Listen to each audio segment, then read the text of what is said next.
युद्ध होत द्वय भांत का किला और मैदान, और जिससे लड़ना चाहो तुम तो वही युद्ध लो ठान। दो प्रकार का युद्ध होता है, एक तो किला वाली लड़ाई, एक मैदानी जंग। बताओ तुम कौन सी लड़ाई लड़ोगे, मैदानी जंग लड़ोगे किला वाली? तो ये बोला हम मैदानी जंग लड़े, किला वाली काय के लड़े? बोले तो समय आएगा शरद पूर्णिमा के दिन हमारा तुम्हारा युद्ध होगा।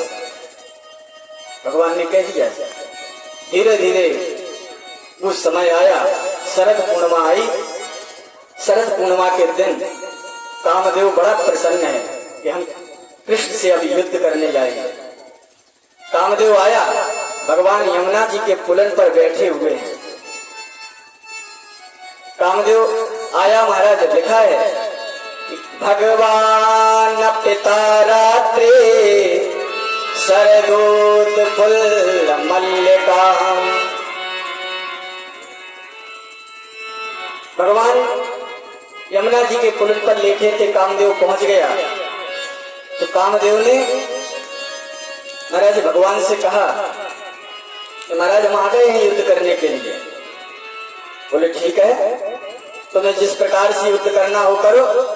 तो भगवान बांसुरी लिए थे, बांसुरी। एक कामदेव उसी बांसुरी पर बैठ गया और बांसुरी पर बैठ करके महाराज इसने एक वशीकरण मंत्र फूंक दिया उसी बांसुरी में कि जब ये बजेगी तो ये बांसुरी जिसके कान में पड़ेगी वही मोहित हो जाएगा। क्लीं ओम क्लीं कृष्णाय नमः, इस मंत्र को फूंक दिया कामदेव ने। भगवान का मन हुआ कि हम बांसुरी बजाएं। तो भगवान ने जैसी बांसुरी बजाई महाराज, सबसे पहले बांसुरी की धुन किसको सुनाई दी? भगवान शंकर को, सरस्वती माता को और नारद जी को। तो जब इन लोगों को बांसुरी का सुर सुनाई दिया तो इन्होंने क्या किया कि शंकर त्याग दियो डमरू कर सारद को पीड़ा पाजन लागो, कर पूर पताल छाय रहे नारद के सिर गाजन लागो। इन लोगों को जब बांसुरी का सुर सुनाई दिया महाराज मदमस्त हो गए। भोलेनाथ तो इतने मदमस्त हो गए कि कुछ बोल ही नहीं रहे, बस बैठे हैं बावरे बन करके। सरस्वती मैया बीड़ा बजा रही थी तो बीड़ा बंद कर दिया, सुर सुनने लगे। नारद जी महाराज अपनी बीड़ा पर नारायण नारायण गा रहे थे तो नारायण नारायण बंद कर दिया, बांसुरी का सुर सुनने लगे। और यही बांसुरी का सुर गोकुल में गोपियों ने जब सुना तो गोपियों की उल्टी पुल्टी दशा हो गई। सब जो काम करने जा रही थी गोपियां तो सब उल्टा हो गया, सब उल्टा करने लगे। उठे दौरे को भूल गई पौरी, कहीं को जा रही थी तो कहीं को दौड़ने लगी। कोई भय बौरे सुध रहे दही माल के, कोई दही मथ रही थी तो दही सब नीचे फैल रहा है, मथते ही जा रही है, मथते ही जा रही है, सब सुध भूल गए। महाराज एक गोपी की तो इतनी बुरी हालत है, एक गोपी का ससुर आया तो ससुर ने कहा बहू हमें भूख लगी है, भोजन लाओ। तो ये भोजन का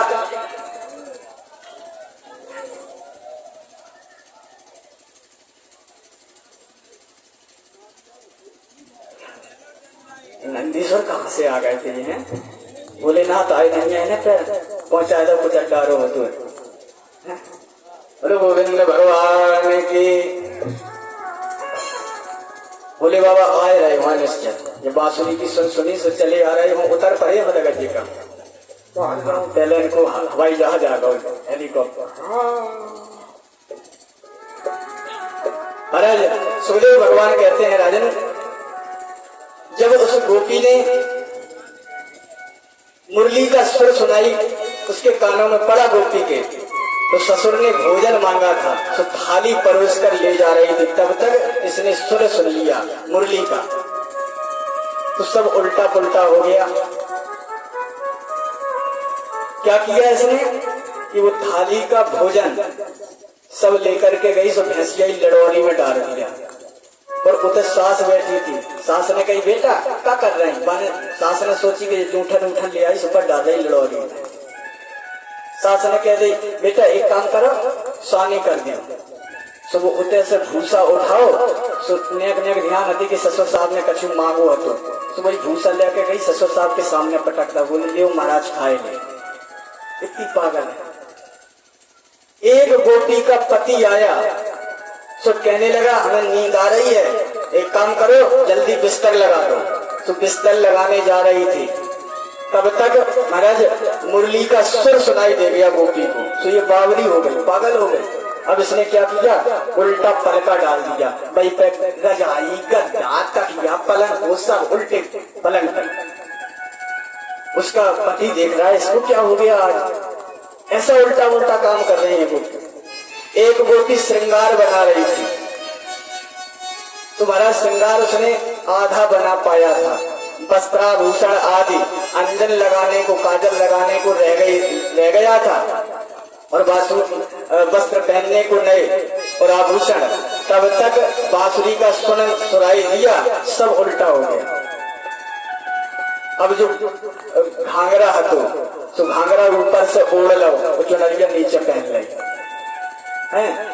और अंजन लगाने जा रही थी, काजल आंख में, तो एक आंख में लगा और एक में ऐसे ऊपर डिठूला बढ़ा लो। इसके बाद अब आभूषण पहनने जा रही है, तो आभूषण सब उल्टे सीधे पहन रही है। संत भाव दे रहे हैं कि हाथ का कंगन पाँवों में डाले, हाथ को कंगन है पाए में घुसेर रही करी, आग लगे जाए का नहीं रहो, पहले तो चलो याद तो आज का नहीं जा रहा। कान का कुंडल नाक में डारे, नाक की देसर कान में डारे, नाक की देसर कान में डाल रही, इस बात तो लटक गई ऐसी, पर कान को बाला नाक में घुसेर रही, नाक वाले छेद में। कह रही जब तो आग लगे पहले चौयाद तो अच्छी तरह से, आप तो जा ही नहीं रहो, बहुत लग रहे हो, कहीं नहीं जा रहे हो, ऐसी पागल है। और महाराज सभी गोपियां जिन्होंने ये सुर सुनाई, जिसके कानों में पड़ा था, जिन्होंने गोपियों ने सुर सुना था, वो सब गोपियां अपना अपना सब कुछ काम करके, और जहां मुरली बज रही थी उसी की आहट लेकर के वहीं को दौड़ी चली जा रही हैं सभी गोपियां। सभी गोपियां दौड़ी चली जा रही हैं वन की ओर, जहां पर भगवान मुरली बजा रहे हैं। गोपियां भागती हुई गई, और जहां पर भगवान यमुना जी के पुलन पर खड़े होकर के 3 जगह से टेढ़े हैं भगवान, और मुरली बजा रहे हैं। सभी गोपियां भगवान के सामने जाकर के खड़ी हो गई। जैसी गोपियां सामने खड़ी हुई, भगवान ने देखा गोपियां, तो स्वागत किया गोपियों का। स्वागतम्बो महाभागा प्रियम किम करवाणि वा, ब्रजस्यानामयं कश्चित् ब्रूतागमन कारणम। ये गोपियों तुम्हारा स्वागत है, पर एक बात बताओ, तुम आई कौन हो, किस लिए आई हो वन में इतनी रात में?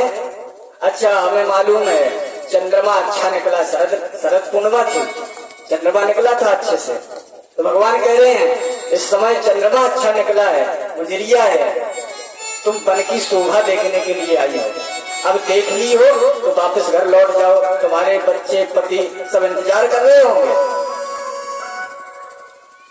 गोपियां कुछ नहीं बोली, शांत खड़ी हैं, और अपने दाहिने पैर के अंगूठा से मिट्टी खरोद रही है, धरती को खरोद रही है।